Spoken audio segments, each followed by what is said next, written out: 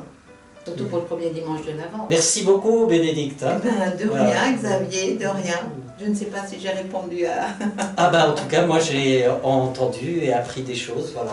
Que Dieu te parlait beaucoup à travers des visages, à travers une expérience d'amour partagée et qu'il te fait signe sur la croix. Voilà, comme le prix de cet amour, le prix de son amour et comme une force qui te permet aussi du coup de puiser là une force qui te permet d'aimer même dans des situations un peu difficiles ou complexes. Oui. Bon, bah, tu as résumé. Bah, voilà, oui, j'ai entendu des choses. Merci. Tu es arrivé à résumer, c'est formidable. Bon, à bientôt, à la messe. Écoute, oui, à bientôt. Je voudrais maintenant vous parler du Père Arthur, qui nous a quittés lundi 23 novembre au matin dans sa communauté assomptionniste de Lille. Il a servi pendant presque une vingtaine d'années sur notre diocèse de Versailles. Il était l'aumônier des bateliers à Conflans-Sainte-Honorine et il habitait sur la péniche, le bateau chapelle des bateliers, le bateau Je Sers. Là d'ailleurs, il avait, avec souvent des anciens prisonniers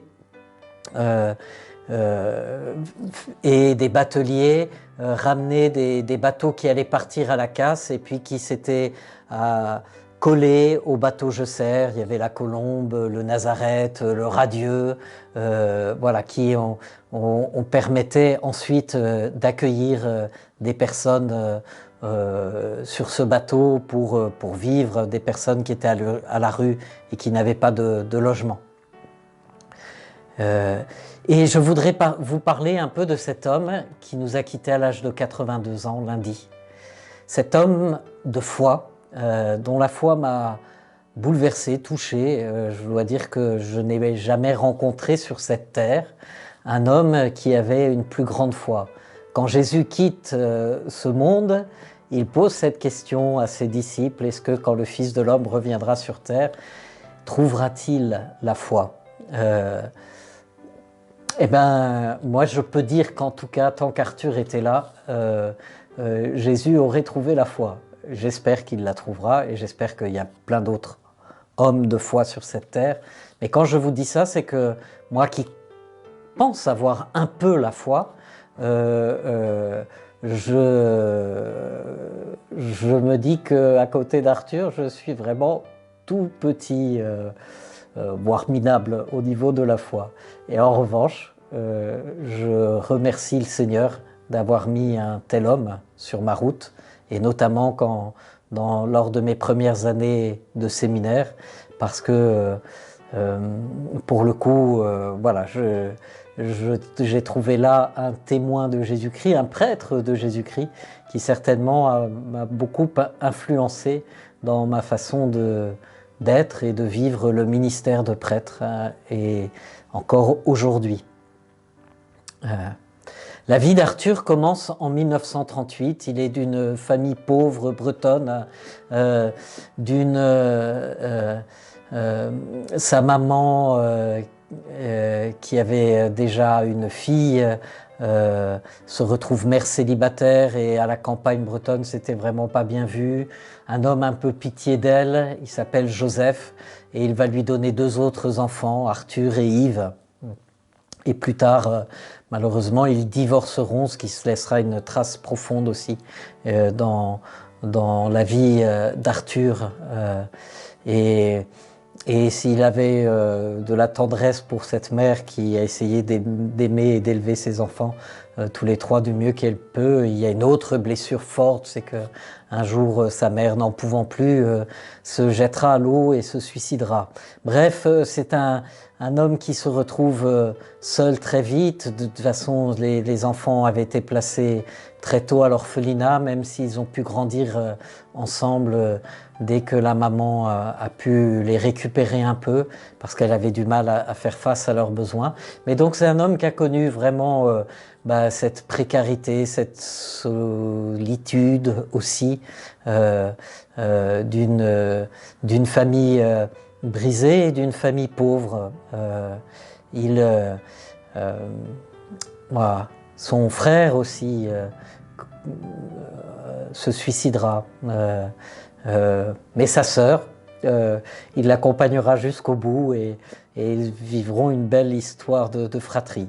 Mais disons que Arthur connaît par son enfance déjà ce que c'est que la précarité, la pauvreté. Très tôt, dès son enfance, dès sa jeunesse, il rencontre Jésus en allant régulièrement à la messe dans les églises. Lui-même dit qu'il ne comprend pas grand-chose quand il est petit ou quand il est jeune, mais qu'un jour, un missionnaire qui passait dans le village l'interpelle, le croise et lui dit « mais tu ne deviendrais pas prêtre ?»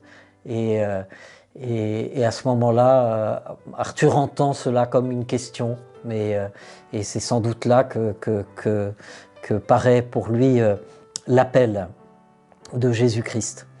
Il va grandir, il va travailler, et puis finalement il va rentrer chez les Assomptionnistes et devenir prêtre à l'âge de 30 ans. Il va être aumônier d'étudiants à Cachan et en même temps aumônier de la santé à Paris. Là, il va rentrer en amitié avec les prisonniers de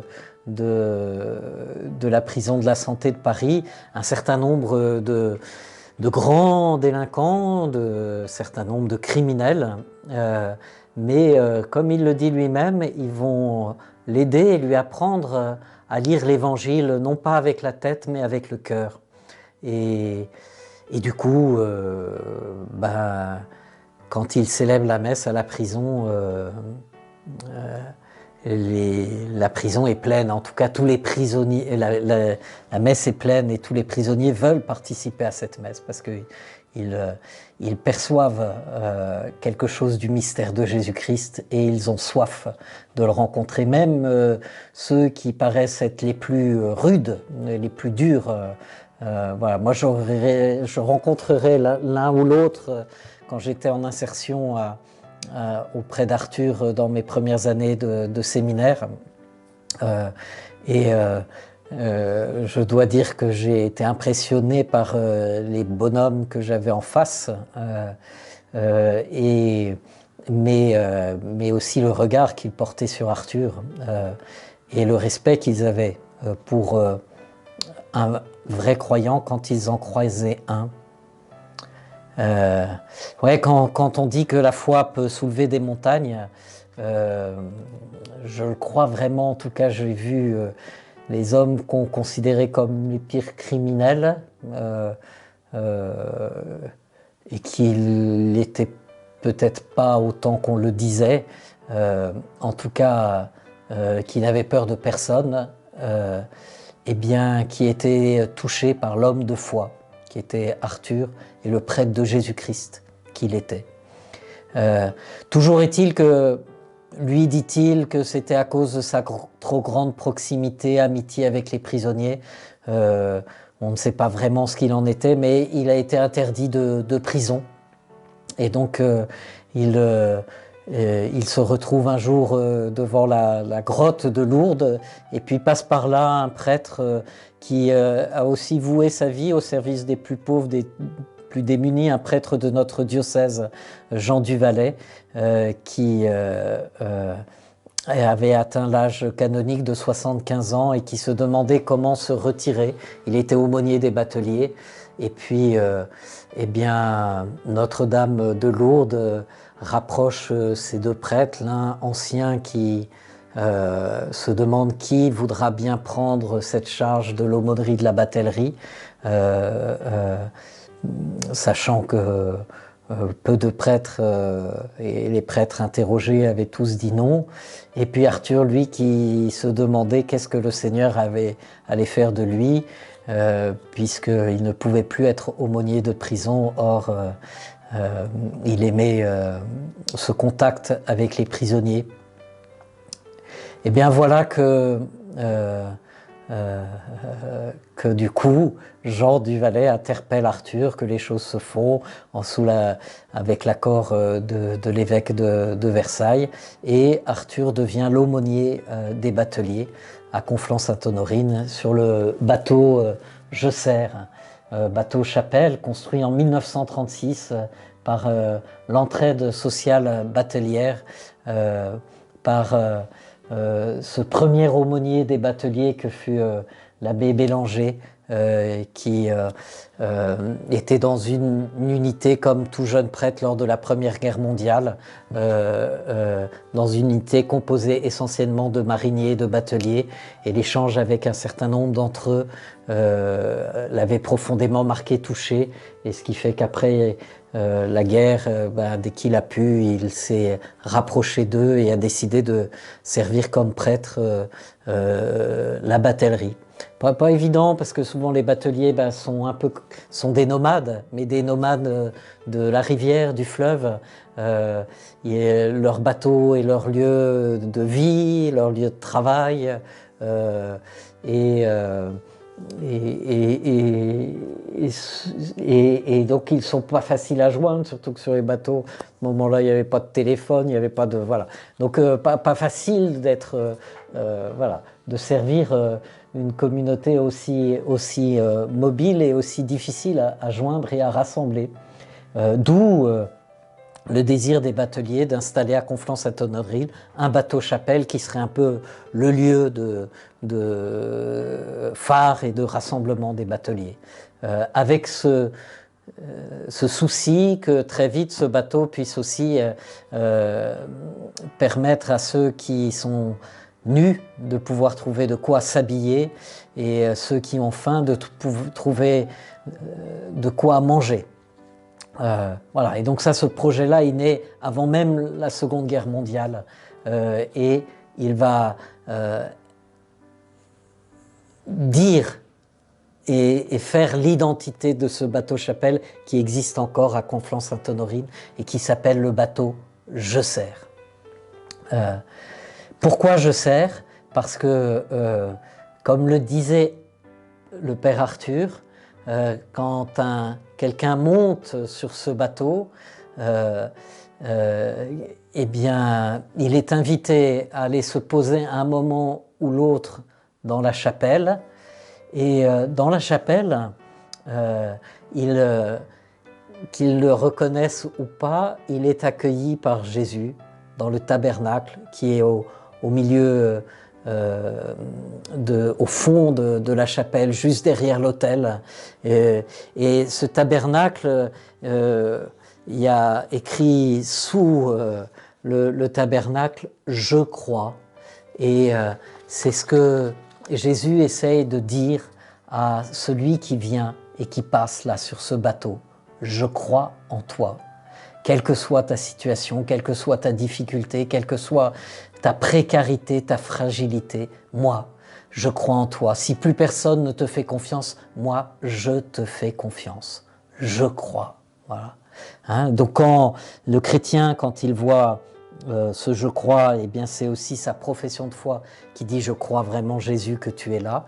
Mais pour tout homme qui s'arrête sur dans ce bateau-chapelle, eh bien il peut percevoir ce souffle divin où Jésus lui dit « je crois en toi ».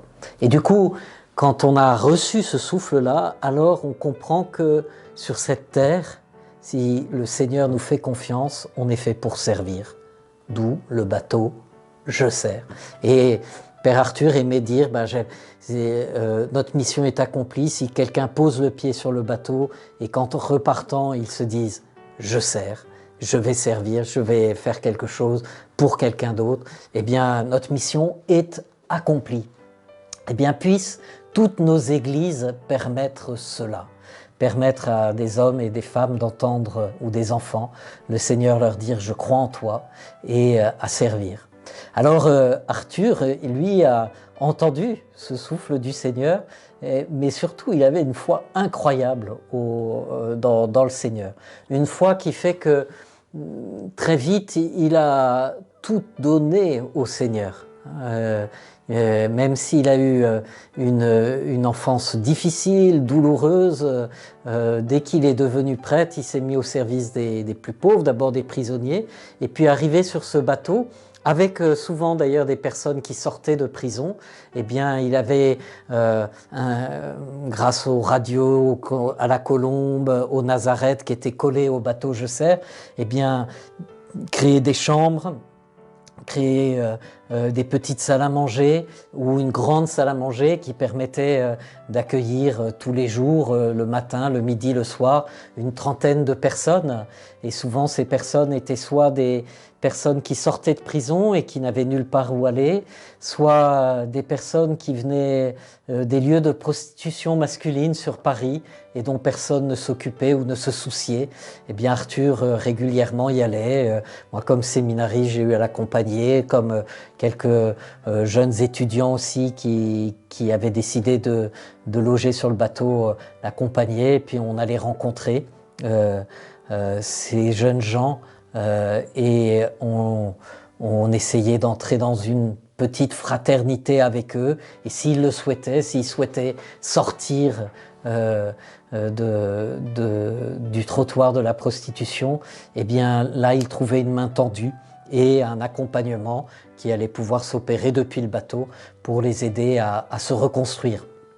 Il avait ensuite, ce sont plutôt des personnes, des familles, des migrants qui sont arrivés en nombre et qui se sont retrouvés dans les rues de Paris et dans les villes avoisinantes Paris, qui ont pu être recueillis sur le bateau. Ces dernières années, ce sont des centaines et des centaines de Tibétains qui ont pu reprendre souffle et repartir à partir du bateau Je Sers. Bref, vivait là une véritable petite cour des miracles, mais tout le monde essayant de s'entraider et tout le monde essayant de porter dans la prière le souci des uns des autres, et Arthur étant complètement abandonné. Pourquoi je dis que c'est l'homme que j'ai rencontré avec la plus grande foi que je n'ai jamais connue sur cette terre? C'est parce que il s'en remettait complètement à Dieu. À 6 heures le matin, quand il ouvrait les yeux, il disait au Seigneur, Seigneur, à toi de jouer. Voilà, je suis là. Peut-être que je serai mort ce soir, mais cette journée, c'est toi qui vas me la donner à vivre. Et du coup, il accueillait tout ce qui se passait dans cette journée comme un don de Dieu. Et c'était la plupart du temps des personnes qui étaient en grande difficulté, en grande précarité, qui venaient demander de l'aide, du soutien. Alors il commençait d'abord par écouter, et puis il priait, et puis il agissait. Et comme il était complètement abandonné, lui ne vivait que de providence, c'est-à-dire que de ce que l'on voulait bien lui donner dans la journée, s'il y avait des personnes qui voulaient bien apporter leur contribution, et puis s'il y avait, et puis il donnait tout ce qu'il recevait.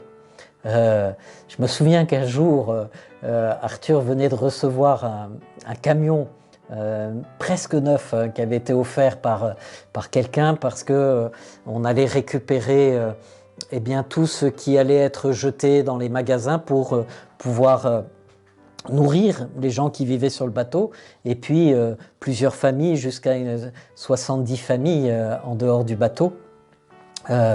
Et donc il y avait toute une petite équipe qui ensuite s'est structurée sous l'impulsion d'Arthur au nom de l'association La Pierre Blanche. Et voilà ce camion qui arrive pour pouvoir enfin aller récupérer les denrées, alors qu'on avait un vieux taco qui allait rendre l'âme et on ne savait plus quoi en faire. Et voilà qu'un jeune couple de Conflans vient voir le père Arthur pour lui demander un camion, parce qu'ils doivent déménager en Normandie.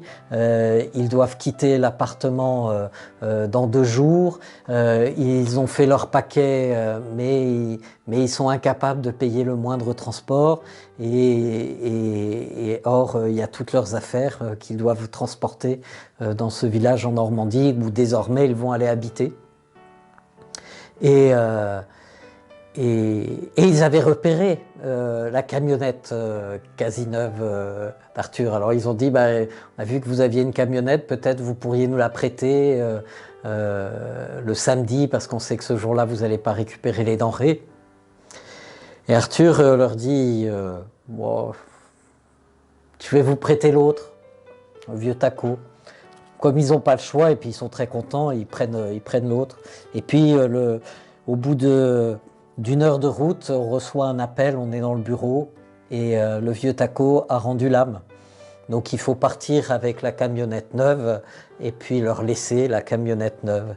Et Arthur me dit, tu vois, Xavier, j'ai hésité.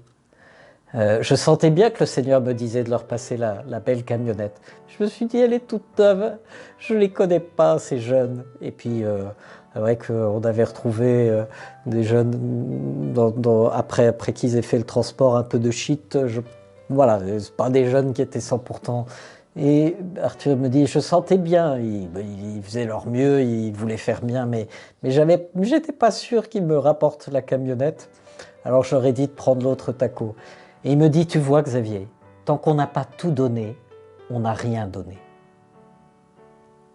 Et c'est ce que le Seigneur m'a redit aujourd'hui. Voilà, et je pense que la vie d'Arthur se résume à cela. Elle nous apprend cela. Tant qu'on n'a pas tout donné au Seigneur, et tout donner au Seigneur, c'est accepter de tout donner aux plus pauvres que l'on rencontrera, c'est qu'on n'a encore rien donné de nous-mêmes. Et que finalement, comme peut-être dit Jésus à ses disciples, on a un tout petit peu de foi, mais pas beaucoup, puisqu'on ne croit pas vraiment, on ne s'abandonne pas vraiment.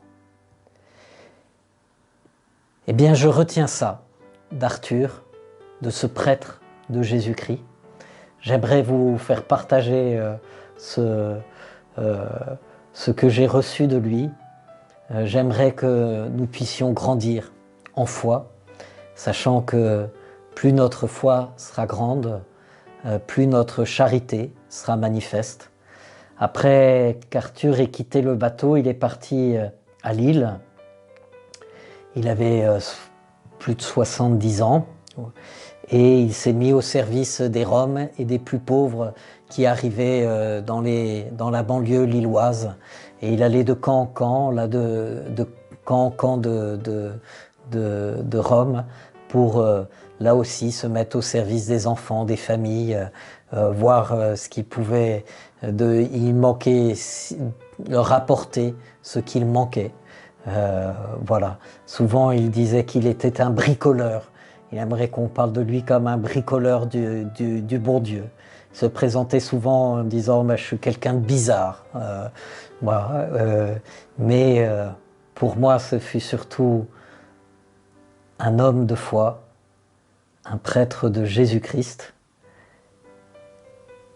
Que l'éternelle lumière jaillisse pour lui et que de là-haut il nous apprenne cette foi. Amen.